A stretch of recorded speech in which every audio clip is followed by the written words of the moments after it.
Because if we can understand it as not good or bad, like, oh, this is what it is, maybe now I can deal with it in a way that would help me feel better about me. And part of the reason we see that amplification for those behaviors is often because they might have learned in their relationships, I need to make big noise if I'm going to be seen or heard. That is where they can succeed. And space does not equal bad, space equals safety. The anxious, I need closeness for safety. Avoidant, I need space for my safety.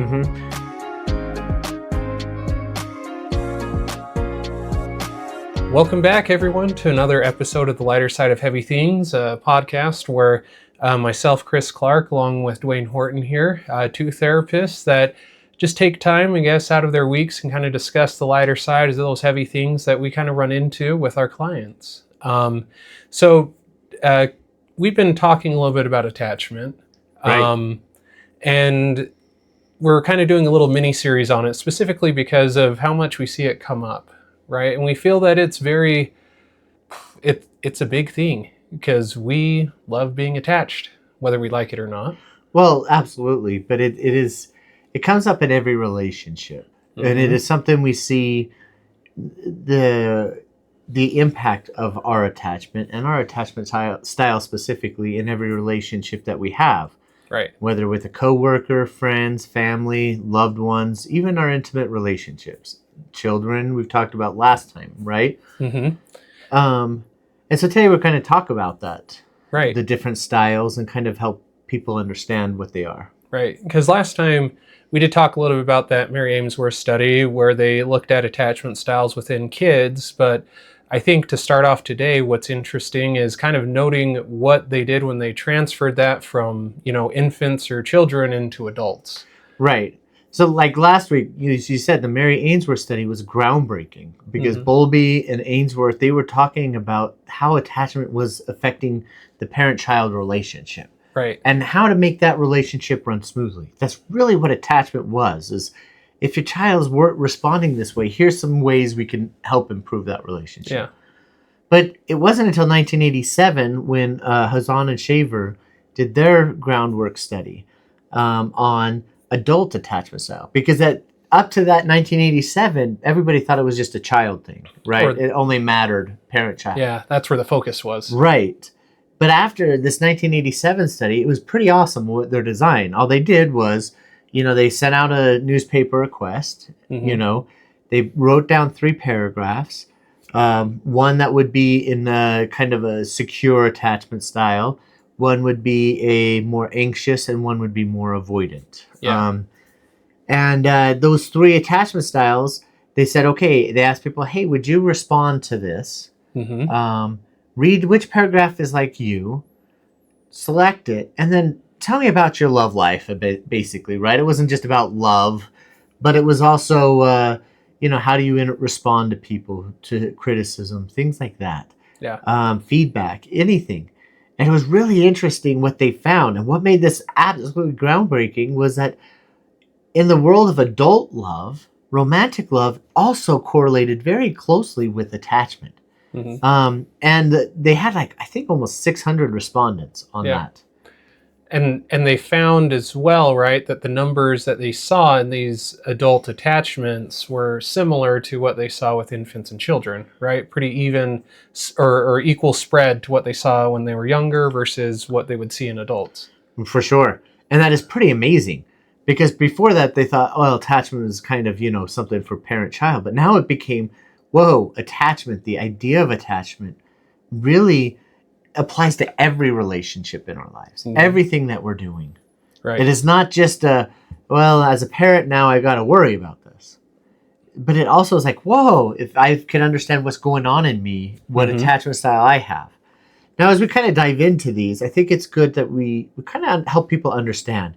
This is something Chris and I, we talk all the time. Like, we get so tired of the words good and bad. Yeah. This black and white thinking, there's nothing that is inherently bad or nothing inherently good, right? Right. I mean, we talked about this in the terms of drugs a few months back. I don't know when. We could have a whole, 100 pounds of meth sitting on this table and it would do nothing. Yeah. because I'm not at all tempted to try meth. I've seen the results. Right. I like It's not my pretty. teeth. Yeah. I like my skin where it's at. Yes, I'm old enough. I don't need to add more wrinkles faster, right? Right. It's like it's not good or bad. It's just a thing. It's a tool. Yeah. How You know? what you do or how you apply it, that's what determines the value with that. Right. And so Right. understanding how an attachment style and my attachment style and how those attachment styles come up, that is what is really, really important in terms of how we can connect to other people. Because if we can understand it as not good or bad, like, oh, this is what it is, maybe now I can deal with it in a way that would help me feel better about me. Mm-hmm. And to me, that's kind of our big goal on this is not to say, oh man, there's a more desirable one, the secure one versus the anxious or the avoidant, and there's a fourth one that came in but was not in these original studies, was the anxious avoidant. Yeah. And they all have different names, and we'll call those them. But it's like, oh, if only I was secure. We don't want people to think, oh, if only I was this. Yeah. We want to be like, oh, that's me. Mm-hmm. Okay, so I'm not crazy. Right. Right? And now I understand why I do what I do or why I think the way I think within relationships, right? And so starting off, I guess, we'll, as you mentioned, the different attachment styles and types that we see, starting off with, I guess we'll say the secure attachment, right, is that this type of attachment is often characterized by this person being comfortable equally in their own independence, as well as being close or vulnerable with others. Right. Right. They don't often see closeness or vulnerability as a potential weakness, but they also don't see independence as the end all be all within relationships or with others. Right. Mm-hmm. They value each very equally. They communicate very directly with other people. They often get right to the source of what perhaps the problem may be.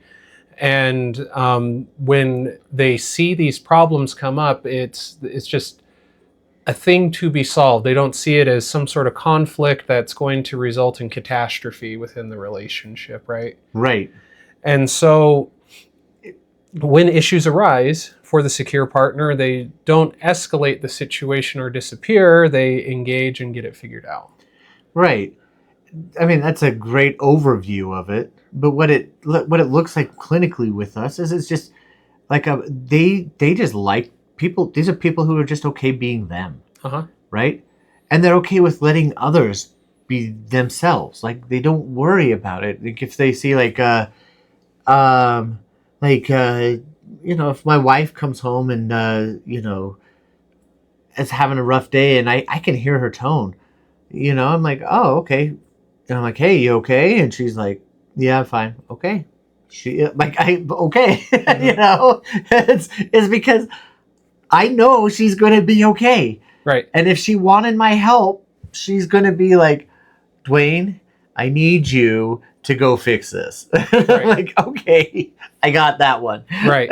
Right. They're very, I guess, emotionally consistent in many different ways as well. Right. And secure people are very good at that ability to communicate their needs, right? And their wants. And they don't think anything of it. They don't think there's anything shameful of it. Right. And that can run into problems at times if the secure individual is in a relationship with someone who's not a secure attached person, right? Correct. They might see that person as being too brash or they're just too emotionless or something like that. Don't they care about me? And it's like, well, yeah, they do. They're just very direct. Right. But that also leads to other problems because, other styles are not as effective at communicating as what secure are. They'll be like, well, you don't care about me. Didn't you hear my tone? Yeah. Right? They're like, well, yeah. And didn't you catch that hint drop? It was pretty obvious. Well, yeah. And like you mentioned in your example, they probably did hear it, but they then checked in. Hey, is everything good? Yeah. Okay. And they're right on to whatever it is. Right. Kind of coming back again to, as we mentioned with Amesworth and the infant, they were upset. Mom says, hey, you're good. You're okay. Kid goes, oh, I'm okay. And then they were able to just keep on going. Right. But in a dating context, secure people are really awesome at saying, hey, look, I don't want drama. Mm-hmm. and so this is what I want. If you don't want this, goodbye. Yeah. You know, and it's helpful to them. Right.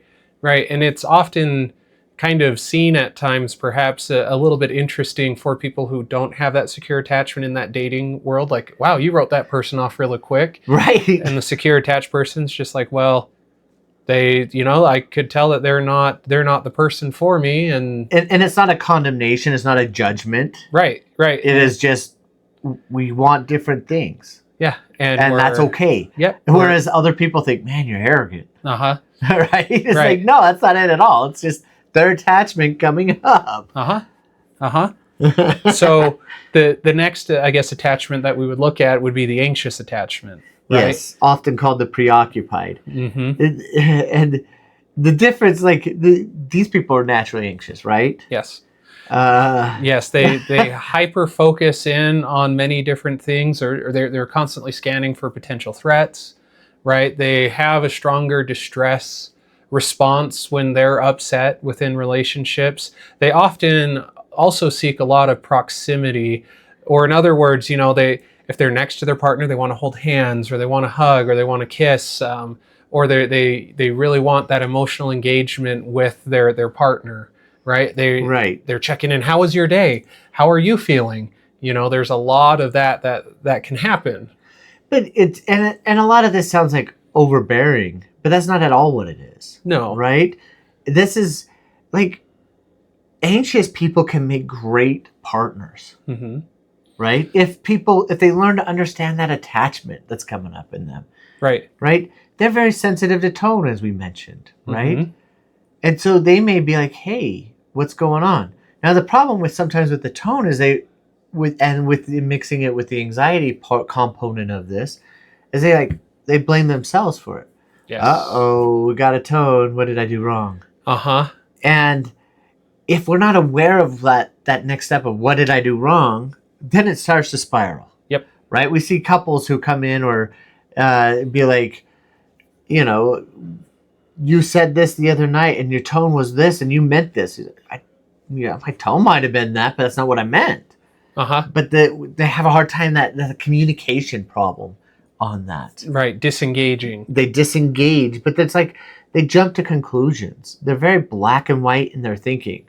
Yes. Right? Yes. I mean, that's something that we see within the couples, right? When we're working with them, Mm-hmm. if someone has an anxious attachment, they will either view their partner in the most glowing light potentially that they might have, right? Or else they're the worst, most inconsistent person ever. Right. And they don't care about me. Like you're saying, it's a roller coaster of highs and lows in a relationship with anxious people. Mm-hmm. And the trick is not saying, hey, we got to stop the roller coaster. Trick is like, hey, how can we consistently keep it higher? Right. Right? You're going to have a low in any relationship. You could have two secure people together. You're going to have a low. Right. Because we're humans. We disagree. Mm-hmm. Right? And part of the reason we see that amplification for those behaviors is often because they might have learned in their relationships, I need to make big noise if I'm going to be seen or heard. Right. So that's childhood stuff, right? Yeah, childhood stuff comes up. That's how if I needed to be seen growing up, I had to make noise. Mm-hmm. And being anxious was a way for people. If I looked sad, if I looked under distress, people would notice my needs. Right. Or it was they get messages like, it's wrong of you. It's just, you shouldn't be asking for help, or you shouldn't be seeking attention when you ask for what you want. Attention seeking is often this, so then it creates this anxiety. I really want this, but then if I ask it, then it's going to be, I'm judged for wanting something, and that's not going to make a healthy marriage or healthy relationship at all. Oh yeah. Right? Well, any relationship, right? Whether it's romantic or otherwise. Right. Not even at work, right? Just like boss comes in on a rough day. Maybe he had something going on with his children that day and has a tone, and they're like, uh-oh, what did I do wrong? Uh-huh. Did I file my paperwork correctly? Did I forget to send something in? Maybe I forgot to clock out yesterday. Right. And it comes back again to what you mentioned, that we go to the extremes, the absolute worst case scenario potentially. Right. So with that being the anxious, But we all have to take a second to talk about what the good is. right? Anxious people are very good at predicting threats. Mm-hmm. They're very good at responding to needs once they understand them, and especially if they get them right. Right. Right? If they understand what their partner needs, they are so quick in wanting to do it to help meet those needs. Because that gives them joy. Mm-hmm. It makes them feel loved because, as you said, they want to be close to people. They want to hold hands. Yes. They want to snuggle. They want to be close with their children. Mm-hmm. So being able to, once they understand that need, man, anxious people are really good at helping people feel good. And it works, and it's good for both parties. Right. It settles that attachment need, but it also fills the need of their partner. If they understand what their boss needs, they can do it in an appropriate way with that too, right? Uh-huh. It helps them in a very awesome way. They're good people. Anxious is not bad, and that's the problem with the term. That's why they also went with the preoccupied. It's because they're always worried about something might happen in that attachment. Right. Now, the next attachment style that they look at or they talk about quite frequently, as mentioned, is the avoidant. Mm-hmm. Right. Now, the avoidant, briefly to be characterized, they're someone who often will they pride their independence or self-reliance over everything else. Mm-hmm. They will downplay their attachments or their emotional needs. Right. If something might be bothering them, it is hard to get out of them if they are bothered or not. They will show many times a very low amount of distress externally, but internally, man, it's pretty high. Oh, yes. So they have that glazed look over their eyes sometimes, and they're like the ones that are like a problem's coming up, and they just zone out, and you're like, uh-oh. Yeah. As therapist, when you see that in the room, you're like, ooh, everything in this room says we're fine, but their eyes. Right. Right. Right. And they also are often seen as very dismissive. Yes. Right. When their partner perhaps brings something else, they might look at it and be like, well, that sucks. Uh-huh.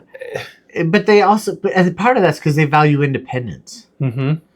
They like to be alone. Because being alone means they don't have the pressure of trying to perform to something that they don't know what they're trying to perform on sometimes. Right. Right? And so the stage is, they're like, I need to make my husband happy or my wife happy, but what do I got to do? I don't know. And so then it just creates that, like you said, that internal turmoil inside of them that they're like, this sucks in here. So I'm going to go work because I'm very successful at working. Right. And I could do that. And being alone just simplifies it. I don't have to deal with something that feels uncomfortable. Mm-hmm.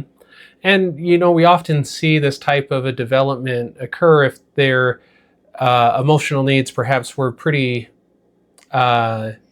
dismissed, or their caregiver, whoever it might have been, was emotionally unavailable to them, often growing up. So they learned that idea that if my needs won't be met, then I guess I won't have them at all because then I won't be hurt. Well, but that also goes the other direction too. It's like, well, what are you going to do about it? Because the parents often value independence, right? And so the parents can also instill that in them. It's like, what are you going to do? And that intensity of independence is pretty awesome, but it also creates distance within us because we don't know how to connect. Yeah, and it's scary to connect, right? Yes. It's whereas... we look at the anxious attachment. Maybe there's too much at times sharing of emotions. Mm-hmm. The avoidant, it's on the opposite end where there's nothing. It's like, it might not be nothing, but it's hard to get. Right. Well, it's seen as nothing, right? Right. Some people often want more from it, but it's just they don't know how to reach out because they've never been taught. Mm-hmm. And sharing feels vulnerable. Yeah. Right? And vulnerability is an internal battle. Because they're wondering about their value. Yeah. Right.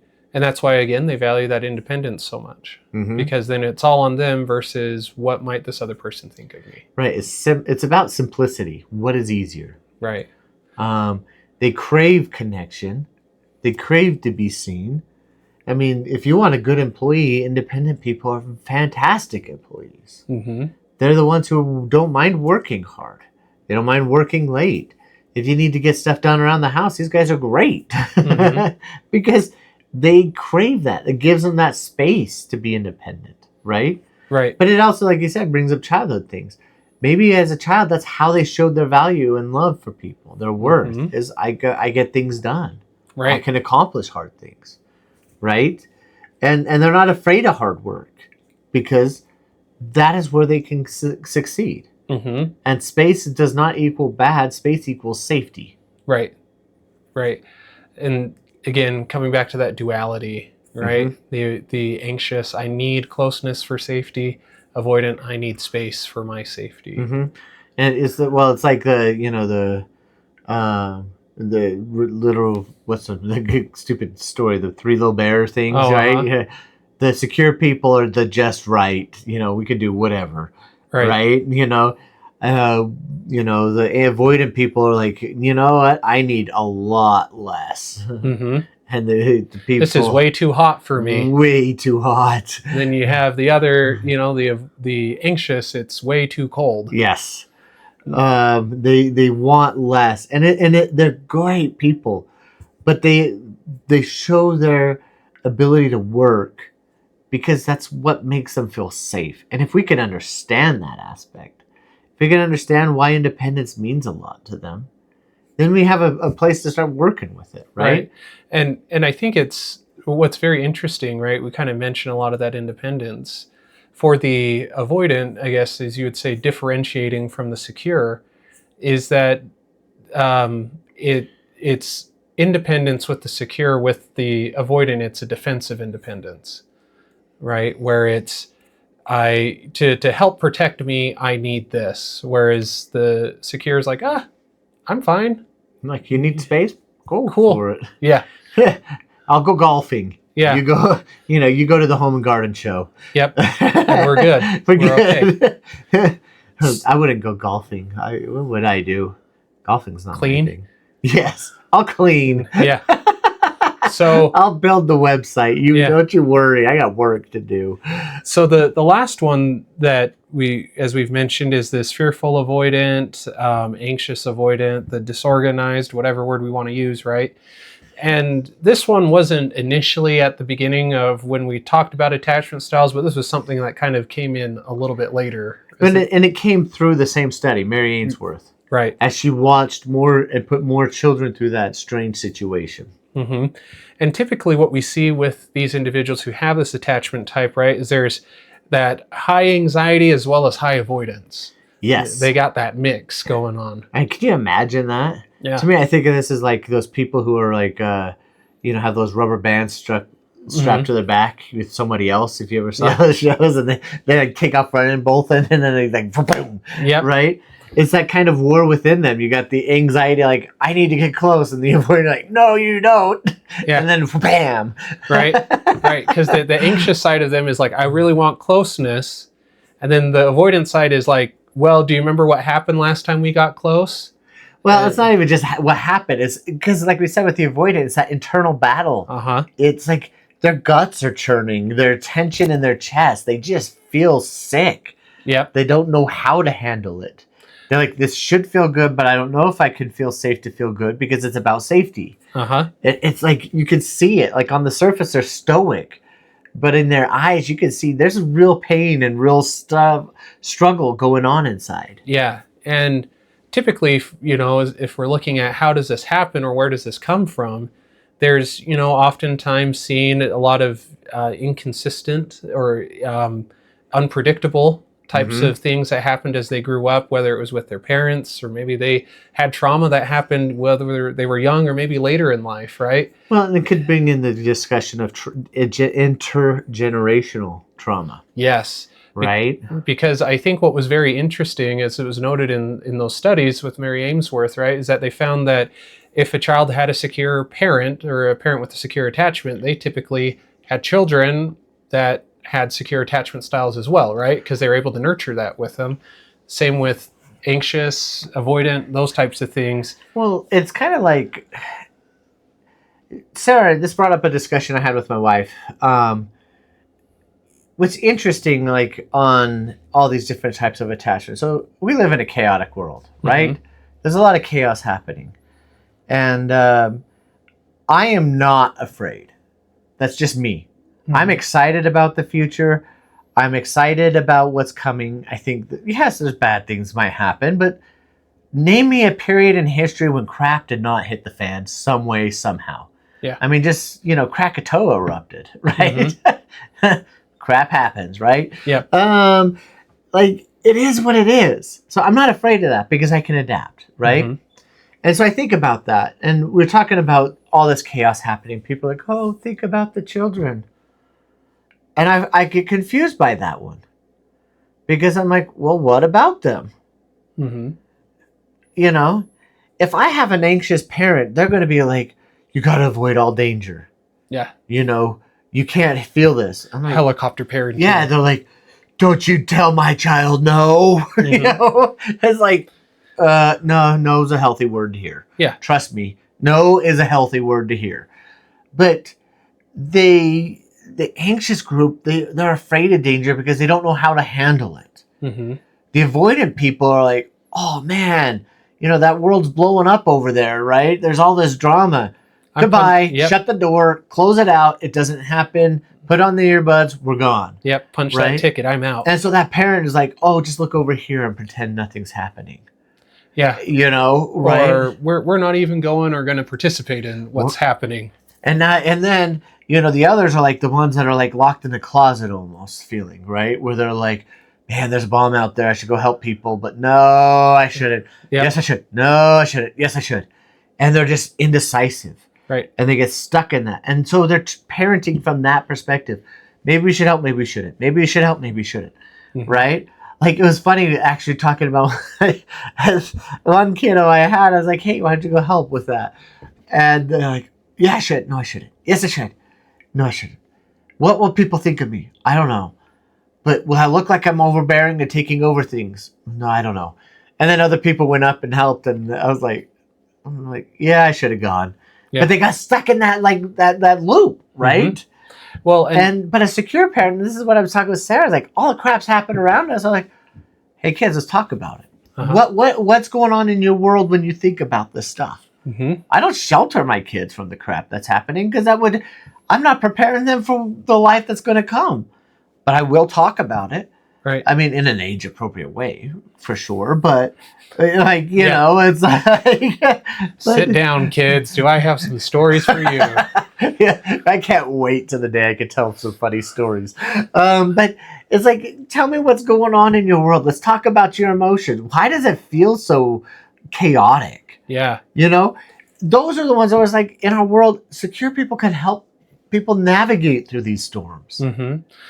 And what I find really interesting as we discuss a little bit about that anxious avoidant person, when they're struggling, it's that push and pull, right? Of I want you, but also I want to keep you at a distance because I'm afraid I might hurt you. Right. I think what's interesting in these studies where they talk about the anxious avoidant, one of the questions that I think characterizes it very well is that they strongly agree with this idea that the person that I want to be the closest to is also the person I'm most frightened to be the closest to. Right. Well, and that's how Mary Ainsworth saw it, right? When Anne diagnosed this idea of propose a fourth thing, is that these young little 18-month to 24-month or something like that, mm-hmm. Toddlers, when the parents came back, you could see they would want to run toward the child like an anxious child, to the parent, pardon me, like the anxious child did. But then they would kind of want to pull back like an avoidant child. And what happened was they fall down and just sit there. Uh-huh. Come to me. And but then their reaction is mixed when the parents pick them up. They're not sure what they want. And and that's where learning how to settle those attachment styles. Now, one of the things that we love, and we'll put this online on the screen. Hopefully, it will show up there. But we'll also put a PDF of it in, and it comes from the book Attached. The important thing about attachment is that we understand that they're not boxes. It's a spectrum. Yes. Right? And this little quadrant that's here is about the spectrum of what they do. Some people may be way more anxious or, avoidant and so forth. So just kind of briefly describing it, from on the x-axis left, we've got the low anxiety. Far right, we got high anxiety. Excuse me. And then on the top, we got low avoidance, and the bottom, we got high avoidance, right? And so the top left quadrant is secure because these individuals are not afraid of dealing with a problem. So they don't need to avoid it, right? But they also might not be like super secure and low anxiety. They might have some anxiety, so maybe they're closer to the y-axis than other people who are further away. Right. It's a spectrum of it, right? Same with like kind of the anxious people. These people are like more, they're a little less avoidant, but they might be a little more conflictual in their dealing with the problem because of the intensity that comes up inside of them. Right. Right? But they also are the high anxiety, and that's where it's kind of like, woohoo, good communication is very important in this world. Because if you're coming at people with high energy, they might misunderstand why you're coming at them. Right. Because again, they're not going to be, I'm going to run away from the problem. They actually oftentimes engage a lot into it, but there's so much anxiety within that because they're tying so much of their own self-worth into it. Right, because their attachment is activated very highly. And so they will be the ones where it's like when there's a problem or a fight going down, or their attachment style's active. Oh boy, it's big. Again, on that spectrum, it could be from very minor to very huge. Yeah. But when it's huge, it's huge. And then on the bottom, we got the avoidant, bottom left, right? We're dismissive, avoidant, depending on which way you're looking at it, right? But these are low anxiety and high avoidant. Again, spectrum. But these are the people, why do they have low anxiety? Because they shut the door. Yeah. Right? They close it away. They turn their back on it, put the earbuds in their own world. There's nothing happening there. Yeah. They're the people who you might see where maybe they might have a particular struggle or issue with someone, right, within the group or from someone in the family, let's say. And if they hear that family member's there, they're like, I'm not going to be there. I'm not coming. Because they're like, I'm not dealing with that. Right.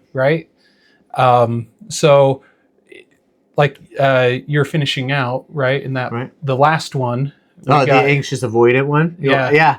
So I thought you were still going. Oh, no. Anxious avoidant, they're going to be high anxiety and high avoidance. And they're great. Like we said, I hope people understand, like, we laugh at these things, but it's all about compassion. Could you imagine trying to be so stuck inside you? Like, I can't think of anything that'd be more miserable than feel like you got two pieces of you, one wanting to go help fix the problem, one wanting to run away from the problem.